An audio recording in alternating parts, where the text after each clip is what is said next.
Okay, let's unpack this. Imagine a massive financial institution.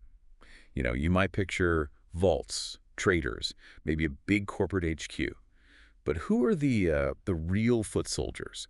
The absolute first line of defense against financial crime. That's what's so interesting about the source material we're looking at. We often think about, the regulators or maybe specialized compliance teams tucked away somewhere. Right. But this deep dive really shows that the critical barrier, it isn't external or isolated. It's embedded right within the day-to-day business. Exactly.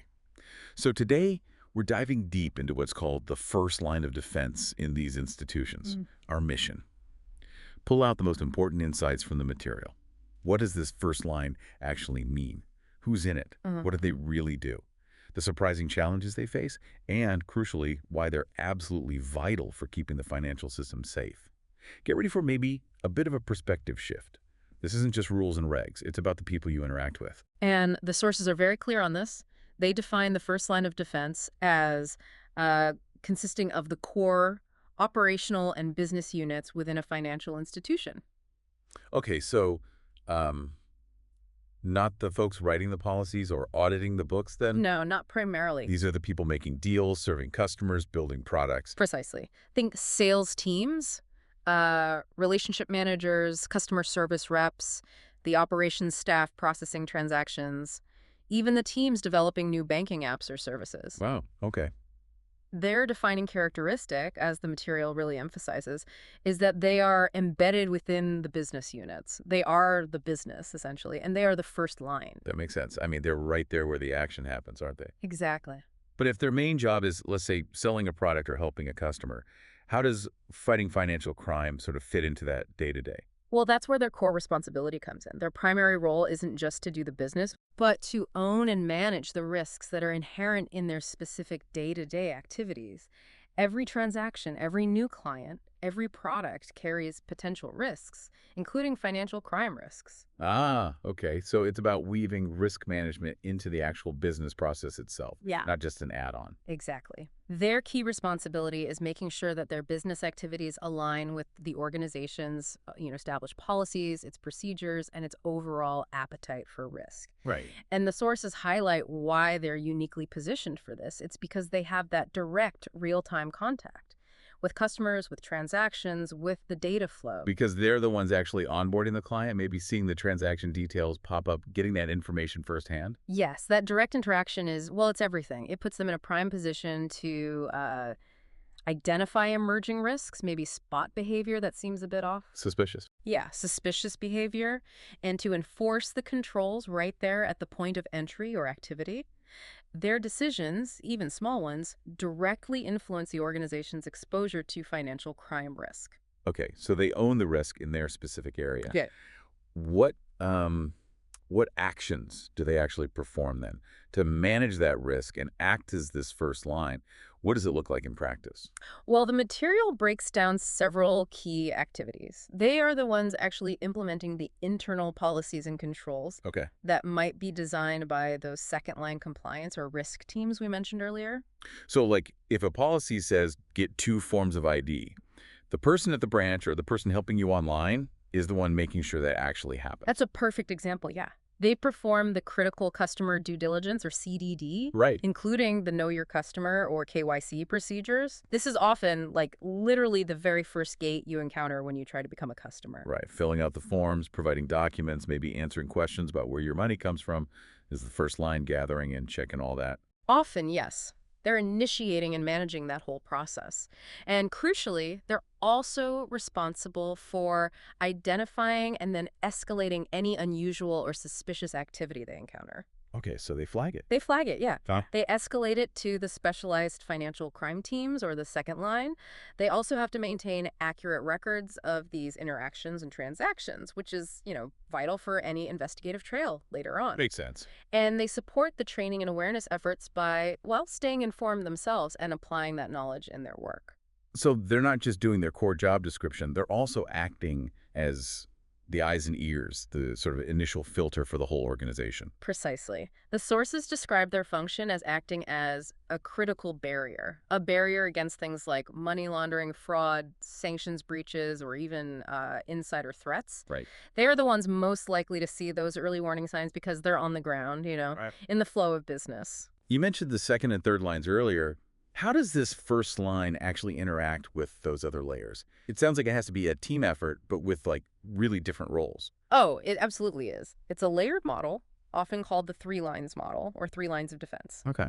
The second line, that's typically your dedicated compliance function, risk management, maybe legal.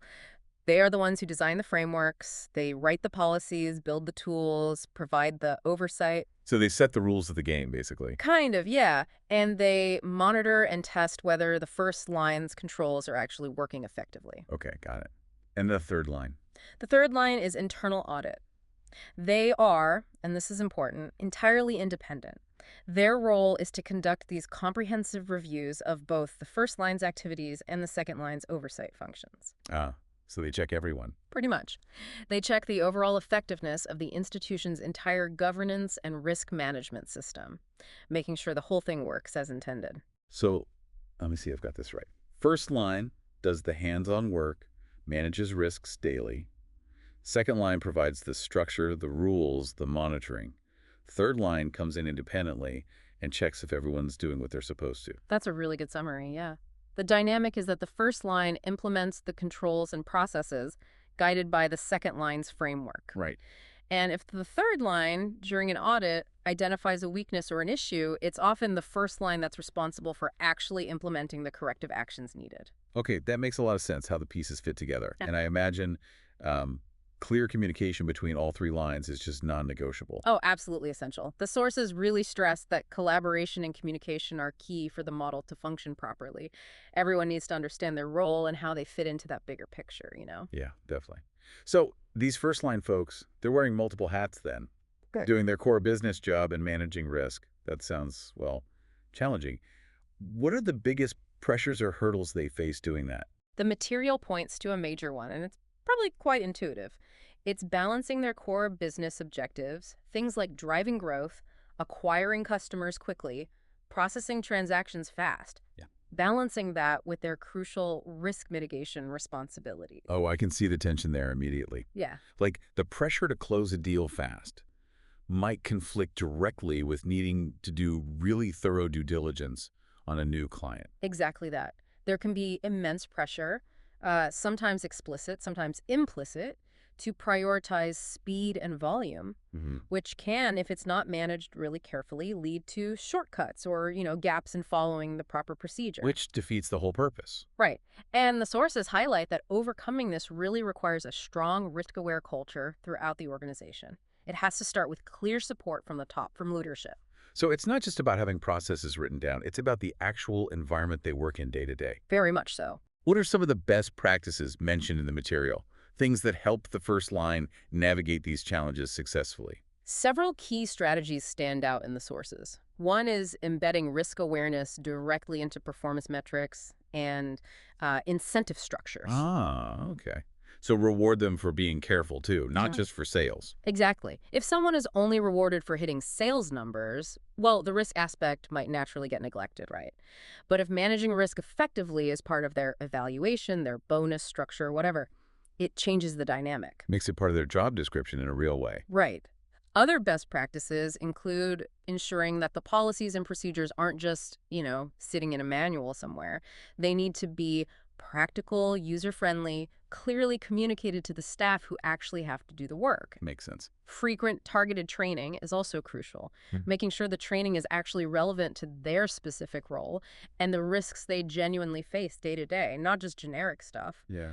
And encouraging what the sources call a speak-up culture, where staff feel safe, feel empowered to raise concerns or flag issues without any fear of negative consequences. That's vital. And I guess technology must play a pretty big role here too, helping them manage all this. Oh, absolutely.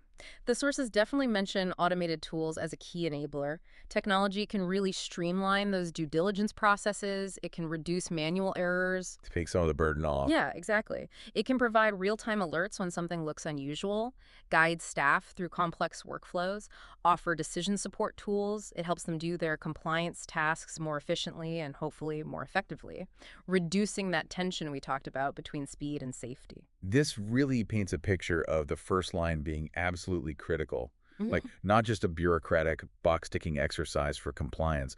Why do the sources emphasize their significance so strongly? Well, it reiterates that the first line is the organization's fundamental frontline safeguard. That's the term used. Their role isn't just about, stopping illegal activity. Hmm. It's also about upholding the institution's trust, its integrity, its reputation in every single interaction. So it's kind of dual purpose, Mhm. protecting the institution financially and legally, and maintaining public trust and its good name. Precisely. By taking ownership of those controls and being vigilant day in, day out, they are in the absolute best position to detect potential issues early on. Before they blow up. Exactly. And this is crucial for preventing those incredibly costly regulatory penalties and the severe reputational damage that institutions can face if they mess up. Which can be just devastating, can't it? Absolutely devastating. The sources make it really clear that in today's complex financial world, the strength and the effectiveness of that first line directly contribute to an institution's overall resilience, its transparency, and ultimately its ability to succeed long term. They are truly foundational. So the big takeaway here, the main thing to remember, is that the first line of defense against financial crime isn't some hidden, specialized team somewhere in the back. It's the core business units. It's the people you talk to when you open an account or apply for a loan or just call customer service.